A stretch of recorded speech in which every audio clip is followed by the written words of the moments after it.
Magandang araw. Magkakaroon po ulit tayo ng family development session, no? Ito po ay tungkol po sa kabuhayan at pagnenegosyo. Aalamin po natin ang mga hakbang upang magtayo ng panimulang pangnegosyo at kabuhayan kahit tayo ay nasa loob ng tahanan, no? So, ngayon po bilang benepisyaryo ng Pantawid Pamilyang Pilipino Program, isa po sa atin ay dapat maging maalam, no, sa pagsisimula at pagge-generate ng income upang tulungan ang ating pamilya na umunlad, no, madagdagan ng kita at matulungan ang bawat miyembro ng ating pamilya. Ngayon, bago tayo magsimula, ang session na to ay para tulungan tayong maintindihan ang mga basics sa pagnenegosyo at maliit na kabuhayan. Layunin din nito na bigyan tayo ng praktikal na kaalaman at ideya kung paano magsisimula ng negosyo na swak sa ating kakayahan, hilig at resources na makukuha sa ating paligid. Marami sa atin, lalong-lalo na sa National Capital Region, na naghahanap ng paraan, no, para madagdagan ang kita ng ating pamilya. Magkaroon ng stable na pagkukuhaan ng pera at isa na rito ang nakikita natin na ang pagnenegosyo ay pwedeng gawin kahit nasa bahay lang gamit ang mga skills at bagay na meron tayo sa paligid, no? Dito sa session na to ay pag-uusapan natin ang mga iba't ibang ang mga paraan at kahulugan pagdating po sa pagnenegosyo. Ano nga ba ang entrepreneurship o ang pagnenegosyo? Ano nga ba ang mga benepisyo at mga magiging hamon ng pagnenegosyo? Paano maghanap ng kabuhayan na swak sa atin at ano nga ba yung mga kinakailangan dokumento, proseso na makukuha natin sa tulong ng Department of Trade and Industry at mga negosyo center, no, na available sa ating komunidad.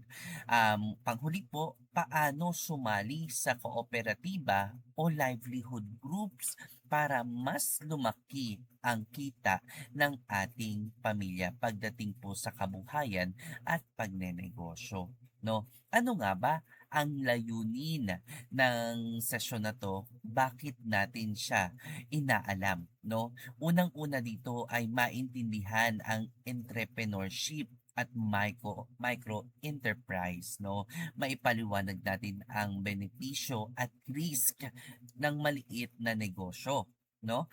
Makaisip ng mga kabuhayan na pwedeng gawin pala, no, sa ating kabahayan o komunidad at i-match ang ating mga skills, kakayahan sa kabuhayan na pwede natin, no, simulan at bumuo ng plano para sa pagnenegosyo, no.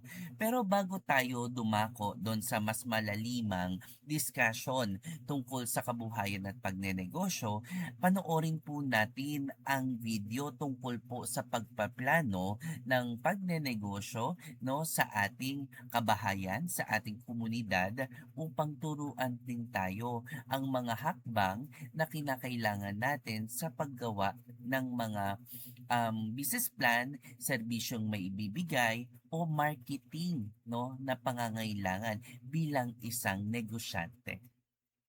Tara po, panoorin po natin ang video clips mula sa Department Trade of Industry.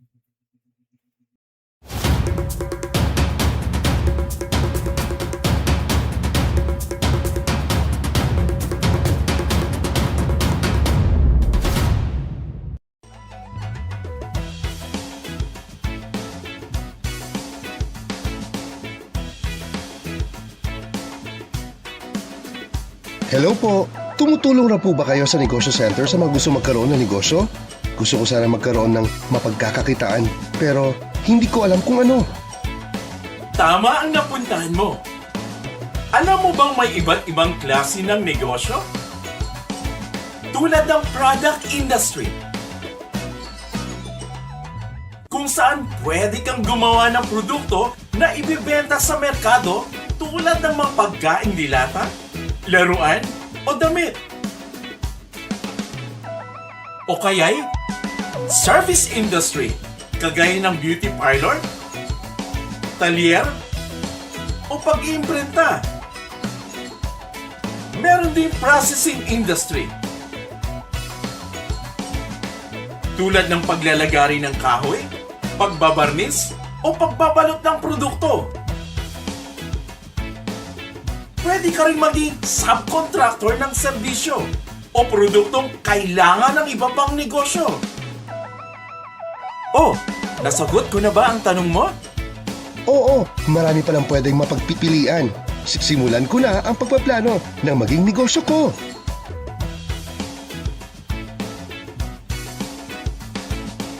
Hindi ganun kadali ang pagkakaroon ng isang negosyo. Kailangan ang masusing pagpaplano upang ito ay umunlad at umasenso. Narito ang 4 na bahagi ng business planning na kailangang pag-ukulan ng pansin ng isang entrepreneur. Una ay ang marketing plan. Anong produkto o serbisyo ba ang iyong iaalok? At sino ang target mong bibili ng iyong serbisyo o produkto? Kailangan mong malaman kung sino ang iyong kakumpetensya, pati na rin ang pagpipresyo ng produkto at serbisyo. Suriin mo rin kung paano mo i-advertise sa publiko ang iyong produkto o serbisyo. Pangalawa ay ang production plan. Alam mo ba ang mga materyales na kakailanganin? At kung saan ang mga ito makukuha? Kailangan ding malaman ang tamang proseso sa paggawa ng iyong produkto o ang tamang paraan sa paghatid ng iyong serbisyo. Pangatlo dito ay ang organizational plan. Ang negosyo mo ba ay sole proprietorship, partnership, corporation, o cooperative? Sino-sino ba ang kailangan mo sa iyong negosyo? Alamin din ang kakayahan at mga pangangailangan ng iyong mga empleyado. At ang panghuli ay ang financial plan. Gaano kalaking puhunan ba ang kailangan mo? Saan mo ito kukunin? Dito, kailangan mo ng proper budgeting. Ang mga ito ang 4 na bahagi ng business planning: marketing, production, organizational, at financial plans. Maganda ring magkaroon ng vision at mission ng iyong negosyo para alam mo kung saan ka patutungo. Isipin din kung kailan mo inaasang makamit ang iyong layunin. Kaya tara na! Sa Negosyo Center, negosyo mo'y aasenso, buhay mo'y magbabago! Yan ang sigurado! Pumunta lamang sa pinakamalapit na Negosyo Center sa inyong lugar o bumisita sa aming website. Magnegosyo na. Magnegosyo na.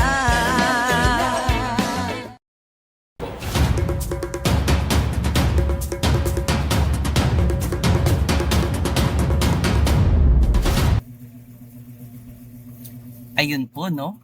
Ang laking tulong ng Department of Trade and Industry upang tayo ay tulungan pagdating sa pagkatuto ng isang pagnenegosyo at mabuting negosyante, no? Ito ay tinuturuan tayo para mas umunlad, no, ang ating sisimulang negosyo at mas higit na umasenso, no. Katulad nga po ng sinabi po ng Department of Trade and Industry na maganda po na magkaroon tayo ng mga vision at mission. Ano nga ba ang vision na nakikita mo pagdating ng pagnenegosyo at ano nga ba ang mission mo para mapagtagumpayan ang goal, para mas higit na lumaki, lumago, umasenso ang pagnenegosyo. Katulad nga po ng mga simpleng mga paraan no, na kinakailangan ng isang mabuting negosyante ay ang mga pagkakaroon ng 4 no, na basic plan. Katulad na rin po dito ang marketing plan, production plan, organization plan, at financial plan, no? Para magkaroon tayo ng isang layuning tagumpay sa pag-asenso, no? So, ngayon, mas tatalakayin na po natin ang pagnenegosyo o kabuhayan at pagnenegosyo, no? Ano nga ba ang entrepreneurship, no? Sabi daw po, ang entrepreneurship ay proseso ng pagkilala sa isang pangangailangan o oportunidad, paggawa ng ideya sa negosyo at pag-aayos ng mga resources na kailangan para simulan at pamahalaan ang negosyo upang kumita at makalikha ng halaga. No? Sa isang negosyante, isa po ang mga paraan, no, na na taglay o magkaroon ng taglay ang isang negosyante ay maging resourceful, no? Sinabi dito ang marunong tumingin ng mga resources at magsaayos, no, para simulan ang pagnenegosyo. Ito rin po ay isang pangangailangan na magkaroon din po tayo ng lakas ng loob at bigyan po ng oportunidad ang isang pagiging malikhain, no, pagdating po sa ideya ng negosyo, no. Ang mga entrepreneur naman po ay innovator, no. Sila po ay ang mga problem solver na handang mag-take ng kalkuladong risk para gawing kita ang kanilang mga ideya. Kayo na po ito, no. Kayo na po ang tumitingin sa problema ng isang komunidad kung paano natin ma-address, kung paano natin mabibigyan ng solusyon ang pangangailangan ng mga tao, no. Isang halimbawa na po dito, no, ang pagtatayo ng isang tindahan, no. Ang tindera bilang isang negosyante ay nakita ang ideya ng mas maganda na instead ang mga customer ay pumupunta pa ng groceries, pumupunta pa ng iba't ibang mga supermarket para bumili ng kanilang mga basic needs at pangangailangan sa pang-araw-araw, ay sila po bilang mga negosyante na nagtatayo po ng munting tindahan upang abot kamay na po ng mga customer ang kanilang hinahanap na pangangailangan sa kanilang tahanan, no? So sinabi rin po na ayon po sa Department of Trade and Industry, mahalaga ang entrepreneurship sa inclusive growth at malaking tulong ito sa pagbabawas ng kahirapan at pagbibigay ng kabuhayan sa mga low income na pamilya, no. Ang mga malalaking negosyo at mga negosyante ay karaniwan po ay nagbibigay ng trabaho sa mga may maliliit na kita upang punan po ang kanilang pang-araw-araw, no. So ito po ay nagge-generate ng trabaho at kabuhayan para po sa mga low income earner, no. Bakit nga ba mahalaga ang entrepreneurship, no? Unang-una dito po ay gumagawa ng kita at trabaho ang entrepreneurship. Nakakapagbigay ito ng kita kahit walang formal na trabaho, no? Kapag lumago, pwede ring makapagbigay ng trabaho sa pamilya o kapitbahay, no? So maganda po iyon na hindi lang natin natutulungan ang komunidad, natutulungan din po natin ang ating mga kapamilya, kaibigan, malalapit sa atin, at nagbibigay din po tayo ng trabaho sa mga nangangailangan, no, sa isang pagtatayo ng negosyo. Pagpapalakas ng self-reliance o katatagan, no, natututo tayong magsimula ng sariling paraan para kumita at hindi lang umasa sa ayuda, no. Kahit papano ang pagsisimula ng negosyo ay nagiging way for us na magkaroon ng mabuting kalagayan na binibigyan tayo ng kita. Bukod doon ay nagkakaroon pa tayo ng libangan, no. Ang negosyo, ang pagkakaroon ng libangan ay maganda rin po para sa atin, no.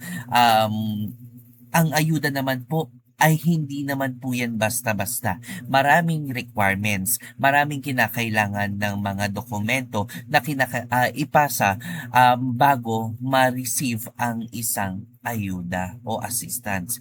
Sa pagnenegosyo, dun pa lang po nagkakaroon na tayo ng kita at may kakayahan pa tayong mga negosyante na palakihin ito, no? Pangatlo, sumusuporta sa lokal na ekonomiya, no? Support local nga po, 'di ba? Naiikot ang pera sa komunidad at nasusuportahan ang mga pangangailangan ng lugar. Ikaapat, nagtuturo ng habang buhay na kasanayanan, no? Nai-improve yan everyday na lumalaki ang kakayahan, mas tumatalino ang pagiging isang negosyante, no? Natututo sila pagdating sa budgeting, aspeto ng financial, no? Decision making, customer service, problem solving, at pakikipagkapwa at komunikasyon, no? Ayan yung mga aspeto na mas higit na lumalago, no, bilang isang negosyante, no? Marami pong mga skills na na-improve sa pagtatayo ng isang negosyo. Mga katangian ng matagumpay na entrepreneur, no? Ano nga ba o ano-ano nga ba ito? Kumpiyansa, no? Naniniwala sa kakayahan na magtagumpay at harapin ang hamon, katatagan, no? Bukod sa kumpiyansa, may katatagan din at may lakas ng loob na humarap sa mga challenges, no? Na sa halimbawa sa iba't ibang customer na na hinaharap ng isang negosyante, kung ito ba ay galit, kung ito ba ay masaya, ito ba ay nahaharap po natin sila bilang pagkakaroon ng customer service, no? Bukod doon, kumpiyansa sa sarili na confidence po, no, nagiging mas matapang tayo sa pagharap at pag-take ng risk, no, para umasenso. Madiskarte, marunong gumamit ng available resources at network para masolusyonan ang problema. Ikatlo, handang matuto, bukas sa bagong kaalaman at feedback, no?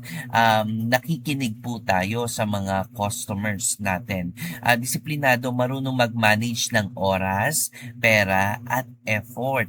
May inisyatiba, kumilos kahit walang utos at nauna sa aksyon. Risk-taking na may plano, handang sumubok kahit may uncertainty, pero may paghahanda.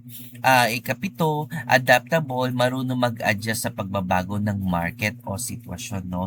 Nagbabago ang presyo ng mga produkto, lalong-lalo na sa panahon ngayon na may krisis tayo pagdating sa langis, no? Nag-iiba-iba ang presyo ng produkto at apektado po ito. Bilang isang negosyante, nakakaisip po ng ideya at paraan kung paano ito na-adjust, kung paano ito na ma-market, kung paano ang mga customer natin ay abot kaya pa rin natin nila itong mabibili sa mga negosyong ino-offer natin. Ang pagiging matatag, hindi agad sumusuko kapag merong failure, kapag may problema.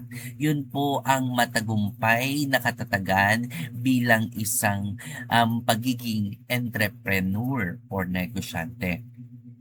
Ngayon, ano nga ba ang micro-enterprise? Ito daw po ay maliit na negosyo na kadalasan ay pinapatakbo ng iisang tao o maliit na grupo, madalas pamilya, no? Kaunting kapital lang ang kailangan at karaniwan ay may mas mababa sa 10 empleyado. Halimbawa na po nito yung sa bahay lang, no? Sari-sari store, street food vending, home-based tailoring, pananahe, no? Paggawa ng basahan, online selling o mobile phone loading, urban gardening at food processing. Ito po ay mga tinatawag na micro-enterprise, no? Na hindi kalakihan, meron tong kahit ikaw mismo ay kayang magtayo ng negosyo. Ang mga katangian pagdating po sa micro-enterprise, may mas mababa sa 10 empleyado, 1, 2, 3 hanggang 10, ito po ay micro-enterprise. Maliit ang kapital, hindi mo kailangan maglabas ng malaking pera, mag-loan sa bangko o kung ano pa para magtayo lang ng isang negosyo. Karaniwan mas mababa sa 3 milyon, no? Halimbawa po dito ay mga pagkakaroon ng cash in, cash out sa GCash, nasa bahay ka lang pero kumikita ka na.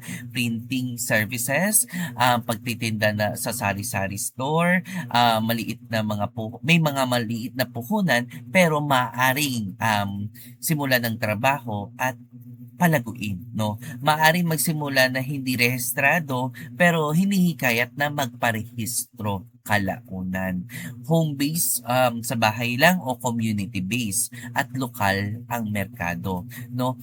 Kaya mong kuhain ang mga resources na nasa iyong paligid lang sa mga malaking market, no? Kaya mong bilhin ito at dalhin sa inyo, no? O kaya mong ipa-deliver mula dun sa mga aplikasyon para orderin ang mga produkto na nagnanais mong gawing negosyo. No, ano nga ba ang mga benepisyo ng micro-enterprise? Mas mababa ang startup cost, ang panimula, flexible sa oras at setup kasi nasa bahay lang, may control na sa kita na ma-manage mo, nakikita mo, no? Nalilista mo lahat ng mga expenses at income, pwedeng unti-unting palaguin, nakakapagbigay ng transferable skills. Yun po ang mga katangian at benepisyo ng microenterprise. Ngayon, mga benepisyo naman tayo, no, ng microenterprise, karaniwang hamon at mga simple business plan na dapat natin alamin bilang isang negosyante. Una dito, pagdating po sa benepisyo ng microenterprise, kilalanin natin ang mga pangangailangan o problema, no? Dapat alam natin, no, ano nga ba ang pangangailangan ng community? Ano nga ba ang mga problema natin? Isa na rin pong paraan po para magkaroon po tayo ng magandang business, magandang negosyo, ay magkaroon din po tayo ng survey. Ano nga ba ang mga problema, ano nga ba ang pangangailangan ng mga bawat tao pagdating sa isang community, no? Doon po nalalaman natin yung mga maaari nating itayong business, no, na i-offer services sa isang community. Dapat po alam din natin ang skills, ang interest natin, no, at resources. Kung wala tayong interest sa pagnenegosyo, ay magkakaroon po ng problema o challenges sa pagdating po ng pagtatayo ng negosyo. Gumawa ng simple market research, no, katulad na nasabi natin ng survey, magsimula ng maliit at simple testing. I-record ang gastos at kita. Dapat na ma-manage po natin pagdating sa budgeting at financials, no. Dapat resibo, itago, listahan ng mga expenses at mga income. Pagandahin at palaguin, no. Magparehisto kung anda na. Nagsisimula sa local government, sa mga barangay, sa DTI, sa City Hall, at marami pang iba sa pagpapalago ng isang magandang negosyo upang umasenso, no? Ano mga ba yung mga karaniwang hamon? Kakulangan sa kapital. Yan ang nagiging isang problema. Paano nga ba tayo magtatayo ng negosyo kung wala naman tayong pera? No, meron pong mga tulong na kukuha natin o maaari nating matanggap mula po sa local government unit, no, ng ating municipal or city hall. Meron din naman po na sa tulong po ng DTI, meron po mga small capital loan at meron din naman po na mga sa tulong mula sa Department of Social Welfare and Development,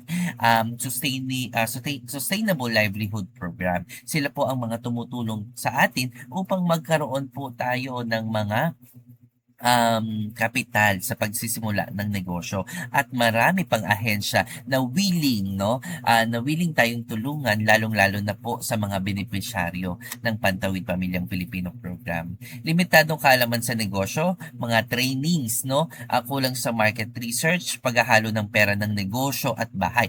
Dapat po nakaseparate po ito. Dapat nakahiwalay po ang mga kinikita natin at ginagastos natin pagdating sa negosyo. Ang dapat po ang mga pagkain, mga basic necessities ng inyong pamilya ay hinihiwalay nyo po. Hindi po yan ipinagsasama. Pag pinagsasama po natin, hindi na po natin nakikita ang puhunan, ang kita at iba pa, no?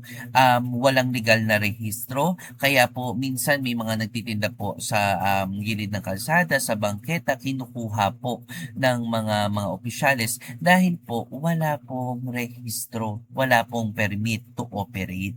Yan po ang nagiging hamon at problema. Hindi pa napapanatili ang kalidad o serbisyo. Nagbabago-bago ka ng market, nagbabago-bago ka ng kalidad ng mga produkto na binibigay. Kaya ikukumpara ng mga customers natin o mga kliyente ang mga una nilang nabili kumpara sa kalidad ng nabili nila ngayon. 'Di ba? Paggawa naman ng simple business plan, narito po dapat na ilalarawan natin ang negosyo, merkado at customer, produkto at presyo, no, puhunan at budget, at sales plan at yung layunin. Katulad nga ng sinasabi natin sa business plan, no, yung marketing plan, nandito po 'yan, yung financial plan, nandito rin po 'yan sa simpleng paggawa ng business plan, yung organizational plan at 'di ba? Meron pa pong isa yung ating financial plan upang makita natin yung goal at yung vision, mission natin sa pag-uumpisa ng negosyo, no? Sa paggawa naman po ng business plan, narito po yung mga parte, no? Parte, tanong na dapat sagutin at halimbawa. Sa pagsisimula ng negosyo, dapat na ilalarawan natin. Ano ang negosyo na nais mong itayo? Ano ang produkto at service na gusto mong i-offer? Sino ba ang gagamit nito? Ano ang kakaiba? No? Halimbawa po nito, ang banana queue at kakainin stall malapit sa eskwelahan para sa mga estudyante at tricycle driver, no? Ang banana queue, maaari mo siyang lutuin, maaari mo siyang gawin sa bahay mo, maaari mo siyang itayo, no? Ang stall na to malapit sa eskwelahan at ang mga potential mo na mga customer ay yung mga estudyante at mga tricycle driver, no? Na kapag nagutom sila ay maaari na silang bumili sa iyong tindahan. Sa merkado at customer, sino nga ba ang mga bibili? Bakit ikaw ang pipiliin nila, no? Dahil maraming kakompetensya, dahil marami kayong nagtitinda pagdating po sa market, no? Saan ka magbebenta, no? Halimbawa po nito, ang mga estudyante, manggagawa at nanay ang iyong mga target sa barangay. Magbebenta ka ng sa tapat ng bahay at barangay hall. Pagdating sa produkto at presyo, ano nga ba ang binibenta mo? Magkano, no? Halimbawa, yung banana Q, piso, cassava cake, 20, turon, 12 pesos, may combo packs at mga discount pa, no? Yung mga combo meal na maaari mong itinda, no?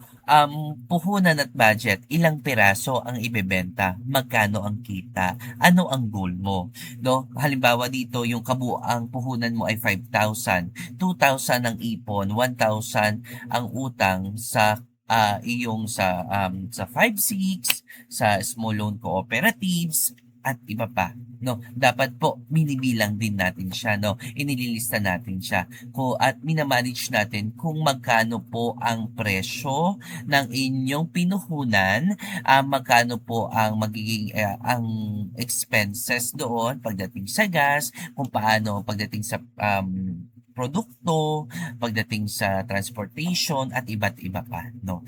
Inililista po natin siya at saka ibinabawas po natin siya. At ngayon po, i-divide na natin siya kung magkano ang presyo per individual, no? Per customer na bibilhin ang inyong mga produkto. Yun po ang paggawa ng simple business plan. Paano malalaman kung viable ang pagdinegosyo? Narito po yung mga katangian, paliwanag at halimbawa, no? Pangmatagalan, hindi lang uso o panandalian. No, dapat tinitingnan din po natin yun, no? Hindi lang dahil uso ito ang ititinda ko. Paano kung wala na, hindi na siya nauso, no? Magkakaroon po ng problema. Ang halimbawa po neto, tindahan ng kakanin sa palengke, no? Hindi siya napapanahon. Halimbawa po, kung ang inyong ay tinda ay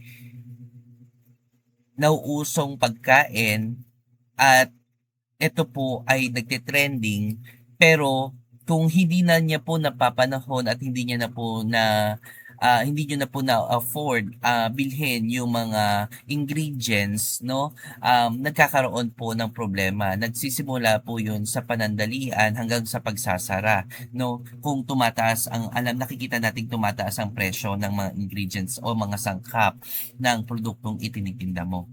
Abot kaya ang puhunan, hindi kailangan malaki ang kapital. Halimbawa, paninda mula sa sariling tanim. Nagkakaroon po tayo ng urban farming sa ating mga barangay, no? Sa ating mga lokal na lugar, no? Pwede po nating simulan ito bilang isang grupo, bilang mamamayan, bilang magkakasama sa isang lugar. Maaari niyo pong itanim yung mga gulay at maaari niyo po itong pagtulungan na ibenta sa inyong lugar. Kumikita, nakakapagbigay ng kita para sa araw-araw. Ayun po yung isang katangian, no? Pagbebenta ng merienda tuwing hapon, ayon sa skills kaya mo at hilig mo. Pagtatahi kung marunong ka maggupit, yan, di ba? Kung marunong ka maglaba, yan yung mga service na maaari mong ibenta, no? Um, Ngayon, mas palalimin pa natin ang mga bagay-bagay at mga discussion na ating natutuhan pagdating sa kabuhayan at pagnenegosyo, no? Paano nga ba nakakatulong ang entrepreneurship sa pagiging independent ng pamilya mo, no? Yan dapat yung mga alamin natin. Anong klaseng suporta ang kailangan mo para makapagsimula ng negosyo? Bakit mahalagang pumili ng kabuhay na tugma sa mahilig at kakayahan mo? Paano makikinabang ang buong pamilya mula sa isang maliit na negosyo, no? So, yung mga hakbang natin para matulungan ang ating sarili ay pagkakaroon ng katangian ng isang pagiging negosyante. Halimbawa po ng katatagan, lakas ng loob. Yun po yung isa sa mga importante na upang magsimula tayo ng negosyo, no? Harapin natin, magkaroon tayo ng maliit na kita, no? Maaari po natin 'tong simulan sa paghahanap ng mga assistance mula sa local government natin, no? Maaari tayong magtanong-tanong sa DSWD, sa Sustainable Livelihood Program, sa DTI, pagkakaroon din ng mga training and services, no? Training para mas maging maalam pa tayo sa pagkakaroon ng negosyo, 'no? Importante po 'yun. Piliin natin yung alam nating kaya nating simulang negosyo. Piliin natin yung interest natin. Piliin natin yung may mas maliit na kapital para hindi biglaan ang pagkagastos sa pagtatayo ng negosyo, no? Kung alam mo naman na may kakayahan ka para mag-offer ng service, ibenta mo 'to, i-market mo 'to. 'Yun ang importante. Kailangan natin kumita, no? Kailangan natin magkaroon ng generating income upang matulungan natin ang ating mga pamilya. Kapag nagkaroon ka na ng negosyo, palaguin mo 'to. Bigyan mo ng panahon na paglaanan ng oras para umasenso, para maging maunlad ang iyong negosyo. Yun po ang ating talakayan, no, sa kabuhayan at pagnenegosyo. Kaya tandaan po natin na ang entrepreneurship ay practical na kabuhayan na nagtataguyod ng katatagan, no? Ang maliit na negosyo ay maaaring magsimula sa simpleng ideya at maliit na puhunan at lumago sa paglipas ng panahon. Ang viable livelihood ay simple, praktikal at tugma sa pangangailangan ng komunidad. At ang pagkilala sa sariling kapasidad ay mahalaga sa pagpili ng tamang negosyo. Ngayon po, ang ating takdang aralin, no, para sa bago tayo magtapos sa ating talakayan sa family development session, gumawa ng listahan ng 3 posibleng kabuhayan na maaari mong pag-aralan. Kung meron na, ilista mo. Kung naiisip mo pa lang kung anong ideya, ilagay mo, no, yung 3 posibleng kabuhayan. Pumili ng isa at isukat kung bakit ito tugma para sa iyong pamilya, no? Ayun po.